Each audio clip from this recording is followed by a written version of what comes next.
tout à l'heure, je suis allé déposer plainte à la police nationale après mon travail. Je vous montre le document qui est juste là.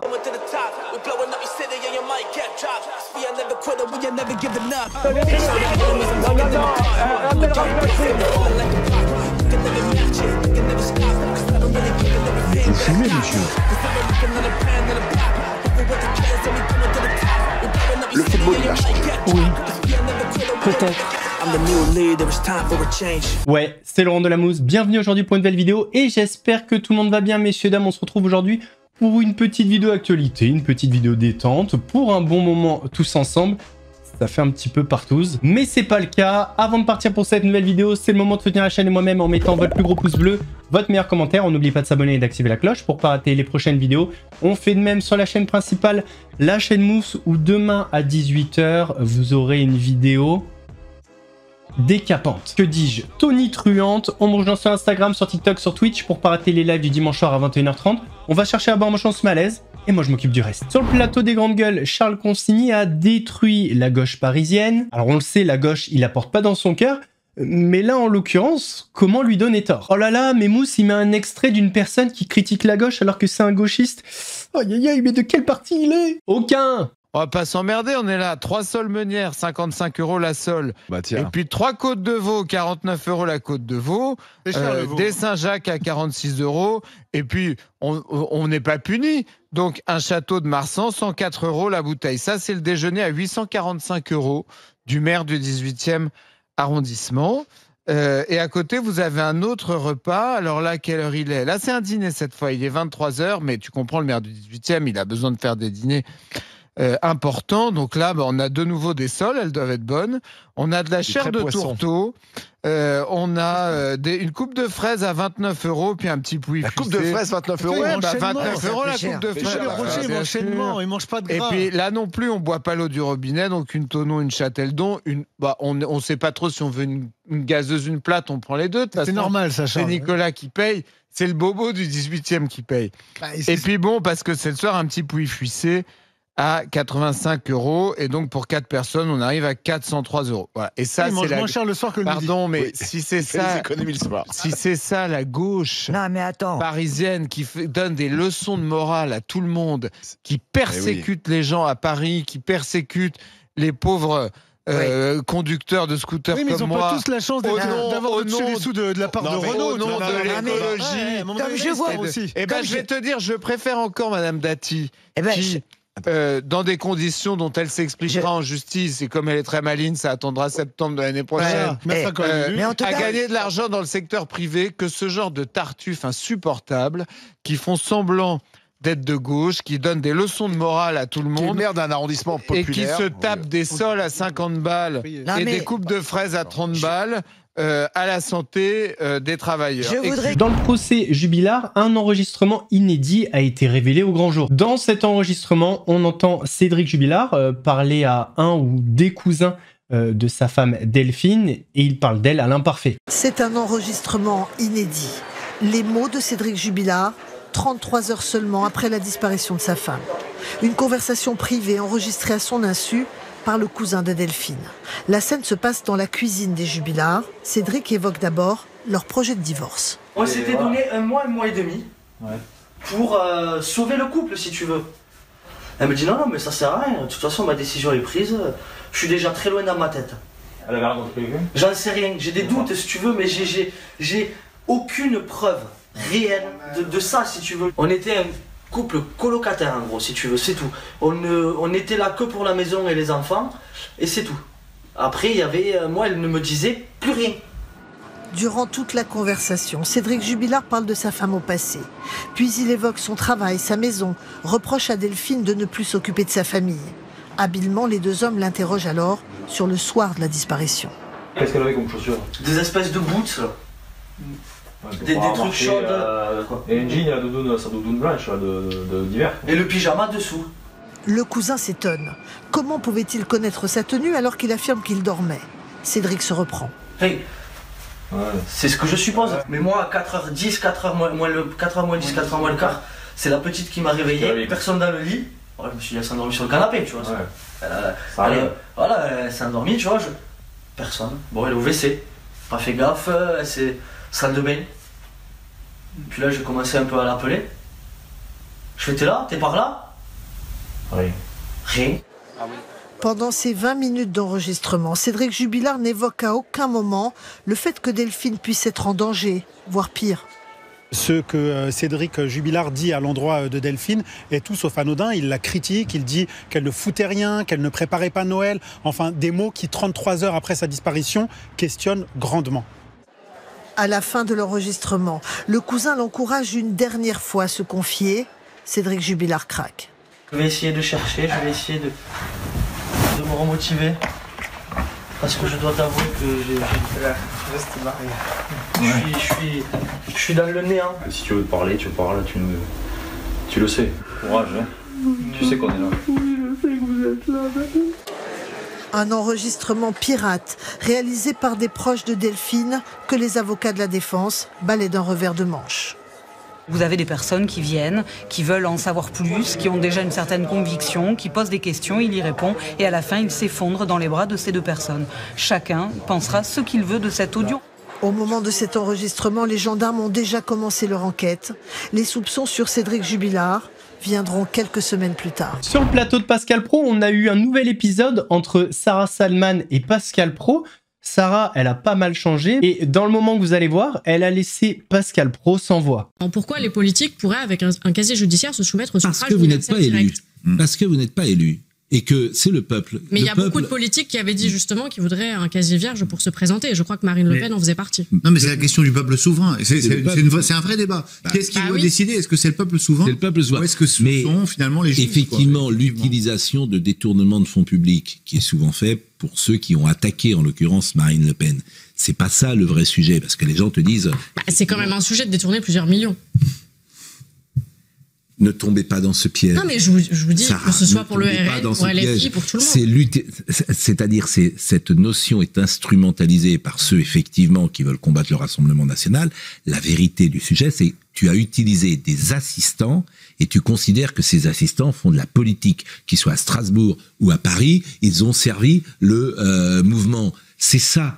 Le fond. Oui, mais c'est à la justice d'en décider. Oui, mais la justice, quand c'est le Modem et quand c'est le RN, elle ne dit pas la même chose. Pour M. Mélenchon que pour Mme Le Pen. Oui, j'entends bien. Alliot avait commencé d'évoquer. On va parler copy trading. Il y a un influenceur qui fait la promotion du copy trading sur TikTok et il s'est retrouvé en live, sauf qu'il s'est retrouvé en difficulté face à des questions de finances basiques. C'est juste que je demande juste pour savoir les connaissances que tu as, que tu... Mais tu n'as pas tu dis que tu as des connaissances. Moi, je veux savoir jusqu'à où elles vont, tes connaissances. Informatif. Si toi, tu sais tout, t'es le meilleur, et on n'a rien à t'apprendre, et que t'es là... T'as posé 10K, toi, montre ton historique MetaTrader 5, là. Et ben, lundi, je le montre, c'est bon? Mais lundi, même moi, je te crée même moi, pour lundi, je te crée un historique MetaTrader.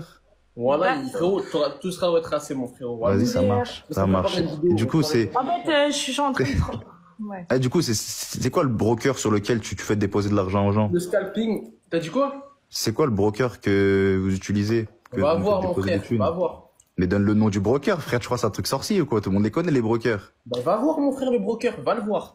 Mais le broker, il est installé dans le monde, le broker. C'est ça que tu veux savoir, il est installé où, le broker, dans le monde? Donc, le broker, il est régulé, mon frérot. Il est régulé, va regarder. Il est régulé où? J'ai capté dans quel DA, mon frère? Il est régulé où? Écoute, voilà, c'est bien. À Malte? Il est régulé où, le broker? Abu Dhabi, mon gars. Mais n'importe quoi, il écoute même pas ce qu'on lui dit, c'est une dinguerie. Mais ouais, il pose des questions, vous n'arrivez pas à y répondre, c'est pas de ma faute, les gars. Va voir, est-ce qu'il est régulé, le broker, va voir. Il est où? Il est en Afghanistan, ton broker, ou quoi, frère? Tu veux pas répondre? Bref. Là, mais voilà, je pose des questions simples, pourtant, frère. Ouais, je te jure, il n'y a rien sorti. Même, je te dis, mon frère. Vas-y, explique-moi juste, c'est quoi la théorie de dos? Voilà. C'est le truc. Et après, je te respecte. Voilà, en fait, le mec, écoute, sur ChatGPT, il écrit, dis-moi les trucs de trading à la chambre. Mais voilà, j'ai plus de connaissances que toi et ta femme. Voilà, tu me régales, mon frère. Voilà, tu me régales. Mais tu sais même pas, c'est quoi une suite de Fibonacci? Et c'est même pas dans le trading, ça, c'est dans la vie de tous les jours. Voilà, qui me sort des trucs. Voilà, mon frère, écoute, voilà, t'es trop fort. Voilà, t'es le meilleur. Voilà, t'as aucune connaissance. Voilà, t'es trop fort. Mais frérot, mais... Moi, je dis, on fait que du scalping trade rapide, simple. Voilà, j'ai même pas été, j'ai marché tout seul. Bref, les refs, au nom de Dieu, si vous voulez pas être trading avec moi, voilà. Pourquoi il est parti? Nous, on traite pas sur des marchands à book, les frères, on traite pas sur des marchands à book. Les refs, si vous voulez vraiment parler de trading pur. Les gars, je suis pas le mec le plus calé en trading, j'ai jamais vu le contraire sur ça. Mais ça n'empêche qu'il y a des gens qui encaissent tous les jours. Voilà, je l'ai pas viré. On me dit, j'ai même pas touché mon téléphone. Ouais, et pas.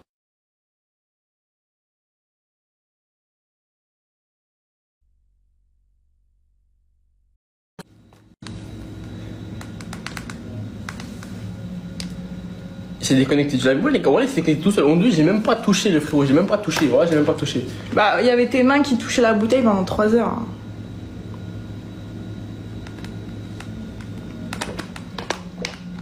On va parler maintenant de Dylan Thierry, ça faisait longtemps, mais il y a une échéance importante qui approche. Le 20 octobre, il y a son procès et l'Informé a fait un article. Fonds détournés, achat de Mercedes, les étranges cagnottes humanitaires de Dylan Thierry. Le procès de l'influenceur controversé se tiendra le 20 octobre prochain. L'Informé dévoile les conclusions des enquêteurs sur cette affaire. En juin 2023, l'influenceur Dylan Thierry s'exprimait au sujet de BFM TV. Visé par des plaintes, il est alors soupçonné d'avoir détourné les fonds récoltés dans des cagnottes humanitaires, comme l'avait révélé le Parisien. Moins d'un mois avant ce procès, l'Informé avait pu prendre connaissance des conclusions de l'enquête. Et tranquille, Dylan Thierry doit désormais l'être un peu moins. Il en va de même pour son ex-agente, Sandra D, qui s'est retournée contre Thierry et a même porté plainte contre lui. Selon nos informations, elle est également invitée à comparaître le 20 octobre pour les mêmes faits d'abus de confiance. Pour tout comprendre, retour en décembre 2021, l'influenceur créé devient président de l'association caritative pour nos enfants. Objectif, organiser des voyages humanitaires à Madagascar pour financer leurs opérations. Ils organisent 3 appels aux dons et récoltent 255 000 €. Au cours de l'année 2022, Dylan Thierry se rend 2 fois à Madagascar, en janvier puis en juillet. Dès l'été 2022, le collectif AVI alerte des possibles contributeurs, estimant que les montants collectés ne sont pas cohérents avec les déclarations et les images rapportées par Dylan. L'association pour nos enfants est finalement dissoute fin 2022. Sans avoir établi le bilan financier. Le collectif accompagne alors des donateurs qui déposent plainte pour abus de confiance auprès du parquet de Paris en janvier 2023. C'est dans ce contexte que la BRDA se penche sur les activités du jeune homme. Le rapport de la brigade relate une situation ubuesque dans laquelle la destination de Madagascar a été choisie à la hâte, sans avoir réalisé de travaux d'études préparatoires ou sans concertation préalable avec les autorités malgaches. Pire encore, l'association pour nos enfants n'a jamais disposé de compte bancaire en propre, et ce alors que Sandra D avait été mandatée pour s'en occuper. La raison, selon l'ex-présidente, le refus des banques en ligne d'ouvrir un compte à l'association en raison de la domiciliation de Dylan Thierry à Dubaï et de sa nationalité luxembourgeoise. L'argent récolté a été transféré directement sur le compte personnel de l'ex-candidat de l'émission de télé-réalité. Ce dernier explique avoir largement dépensé l'argent à Madagascar en liquide et avoir les preuves. C'est pour ça que je suis pas inquiet, parce que c'est facile pour moi, c'est trop facile, ils vont voir, j'ai tout. Le bilan qu'il présente aux enquêteurs est un peu moins glamour. Il indique avoir dépensé 68 884 € à titre humanitaire dans l'alimentaire notamment, et avoir financé la construction d'une maison, d'un ou plusieurs puits, et avoir acquis un terrain. Les agents de la BRDA ont notamment épluché le compte bancaire Revolut de Thierry ouvert en 2020, sur lesquels ont atterri les fonds récoltés. Ils y notent une forte érosion des recettes perçues entre 2021 et 2022, près de 343 000 € la première année, 128 000 € la deuxième et 25 000 la troisième. Les limiers constatent pourtant un volume de dépenses élevé et mettent notamment le doigt sur l'achat de 2 voitures de luxe par l'ex-candidat de télé-réalité. Ainsi, en juin 2022, entre ses 2 séjours à Madagascar et alors que son compte courant était principalement alimenté par les cagnottes, Dylan Thierry s'offre une Mercedes AMG à plus de 81 000 €. Il a alors expliqué avoir acheté le véhicule pour son plaisir et son image, avec ses fonds propres. Les enquêteurs, eux, notent qu'il semble ne pas tenir compte que l'apport des dons venait compenser cet achat onéreux et inopportun, alors qu'il avait pleinement conscience de la chute de son chiffre d'affaires. En septembre 2023, alors que l'association est dissoute depuis près d'1 an et qu'il détient encore une bonne partie de l'argent des dons sur son compte, Dylan décide de troquer sa Mercedes AMG pour une Classe G du même constructeur, opération pour laquelle il doit débourser 28 000 € de plus. Ironie du sort, en mars 2022, interrogé dans Star Mag sur des accusations de détournement de fonds, l'influenceur s'était exprimé en ces termes: « Je ne prends pas la carte de l'association pour m'acheter une Mercedes avec. Elle est basée en France, il y a des lois, il y a des règles. » Il est con ce mec. Les enquêteurs précisent qu'au 31 décembre 2023, sur les quelques 386 000 € du compte Revolut, 185 000 proviennent des dons, soit 48% de l'argent présent sur le compte et 73% du total récolté. Pourtant, au micro de BFM TV, le 25 juillet, il déclare alors: Il me reste à peu près 10 000 € sur la totalité de toutes ces cagnottes pour faire des puits, 10 puits exactement. Finalement, les enquêteurs de la BRDA estiment que les dons ont été confiés à une personne qui s'est montrée dispendieuse et privilégiait davantage son image d'influenceur à la cause humanitaire, mais ils ne le considèrent pas comme seul responsable. Sandra D est dépeinte comme un quateur ayant permis la levée et l'évasion des dons provenant de la générosité publique, notamment en procédant régulièrement au transfert des fonds vers le compte courant Revolut de Dylan Thierry sans obtenir un retour de justificatif quant au bon emploi des dons et sans tenir de comptabilité, malgré son rôle de trésorière. Sandra D, dans sa plainte déposée, évoque un manquement de transparence sur l'emploi des fonds. Les enquêteurs révèlent pour leur part sa mauvaise foi et précisent qu'elle a été destinataire de plusieurs virements pour un montant total de 8 430 €. Selon eux, elle serait incontestablement le stratège de l'affaire. Incroyable. En même temps, quand t'as pas de cerveau, c'est compliqué d'être un stratège. Pour sa défense, elle explique aux enquêteurs qu'elle a proposé donc à Dylan une nouvelle structure pour conserver les dons restants, ce à quoi Dylan aurait proposé un refus catégorique. Reste que pour la BRD, le duo a agi au mépris des donateurs. Bon bref, en fait c'est un duo. Voilà, pour eux c'est un duo. Des conclusions intéressantes et Booba a retweeté l'article en disant « Nous serons tous présents ». Est-ce que Booba sera présent au procès de Dylan? En tout cas, d'après les conclusions des enquêteurs, ça sent pas bon pour lui et pour Sandra. Une vidéo a pas mal fait polémique sur les réseaux sociaux. C'est une vidéo où un homme est à côté de Christine and the Queen. Alors, aujourd'hui, elle s'identifie à un genre masculin. Je sais pas exactement son pseudo, donc désolé. Je vous montre la vidéo. Voilà, la chanteuse. Le chanteur, on dit. Ah oui, 2025. 2025. Les temps changent, les temps changent, les temps changent. La connaissez l'artiste? Merci, vous êtes marchand vous aussi? Oui. Ouais, je suis là. En face. Ouais. Ok. Sur le plateau de TBT9, ils ont débattu de cette vidéo, ce qui a donné place à un échange tendu entre Gilles Verdez et Mathieu Delormeau, par exemple. Et il faut savoir qu'après cette séquence, il y a eu pas mal de signalements à l'Arcom. Ah non, mais Mathieu, excusez-moi, elle a le droit d'être appelée le chanteur. Bah oui, elle se considère comme chanteur et pas chanteuse. Super, bah moi, appelle-moi Christine, alors. Ouais. Mais qu'est-ce que ça veut dire? Il n'y a pas de souci de genre, Mathieu. Tu peux pas parler. Mais tu sais qu'il y a des gens, je promets que c'est vrai, il y a des gens qui changent de genre selon le jour. Ça veut dire qu'ils arrivent dans une société, tu peux avoir un prud'homme, parce que le lundi matin, il arrive et tu dis bonjour Martine, non, aujourd'hui je suis Olivier. Mais c'est pas ça. Non, alors aujourd'hui c'est Olivier, hein, c'est pas Martine. Non, mais tu vois ce que je veux dire. Mais enfin, qu'est-ce que c'est? Mais c'est pas un cas. S'il vous plaît, pas tous en même temps. Oh, c'est moi qui donne la parole ici. Oui, pardonnez-moi. Merci. J'aimerais avoir Raymond là-dessus. C'est bon de le réveiller un peu. Non, mais si elle veut qu'on la. Si il veut, parce qu'il faut. Ouais, voilà, c'est ça, s'il veut. Mais moi, pour moi, c'était une chanteuse. Donc maintenant, si elle me dit, moi, demain, maintenant que vous m'avez dit ça, je vais l'appeler le chanteur dans la rue. C'est son souhait. Si elle chante, le chanteur, c'est Daniel Balavoine. Faut pas qu'elle change après. Faut pas qu'elle me dise, rappelle-moi la chanteuse. Si elle veut que si elle a envie. Mais oui, elle fait ce qu'elle veut. Elle fait ce qu'elle veut. Moi, j'appelle le chanteur maintenant. Non, mais moi, ce que je dis, la vérité, c'est que elle est un peu sévère avec le monsieur. Voilà, c'est ça. Ça va, il a dit le chanteur. La chanteuse n'est peut-être pas au courant.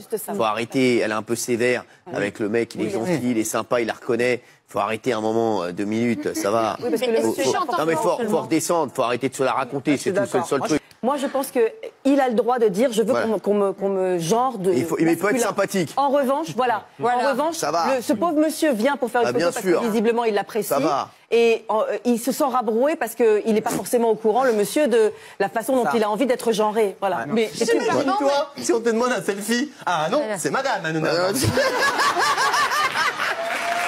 Il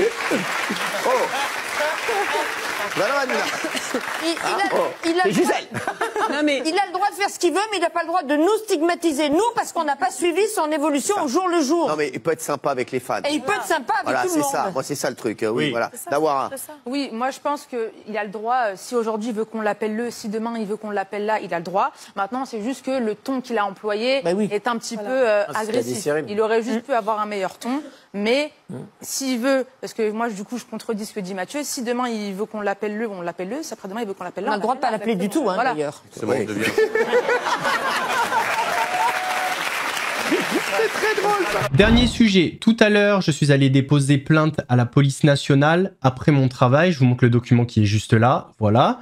Par rapport à l'activité de YouTube, ce sont des faits très grave. Je vous en parlerai demain à 18 h. Restez connectés demain à 18 h. Je vous demande une chose, de faire péter la vidéo de demain. Je vais faire un peu mon Ramous et mon Olive, Mais en fait, il faut absolument qu'un maximum de personnes voient la vérité sur l'homme dont on parlera demain. C'est une personne qui cherche à fortement protéger son image. Le fait d'avoir fait des vidéos sur cette personne, ça ne lui a pas plu.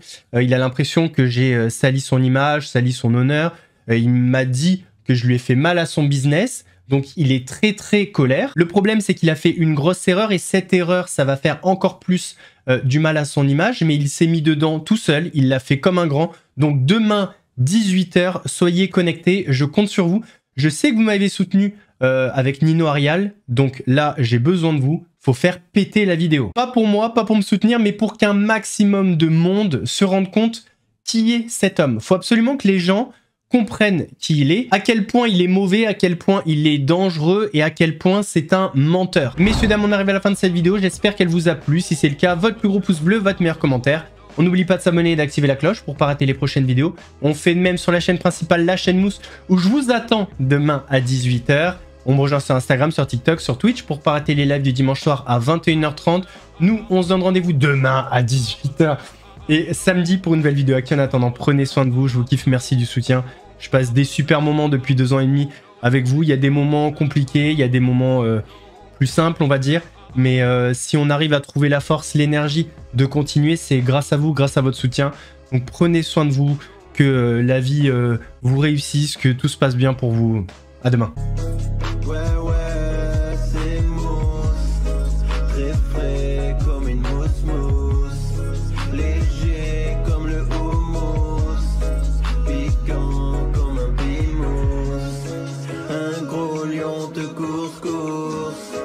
Tu cries, t'as la fausse, j'arrive à la rester.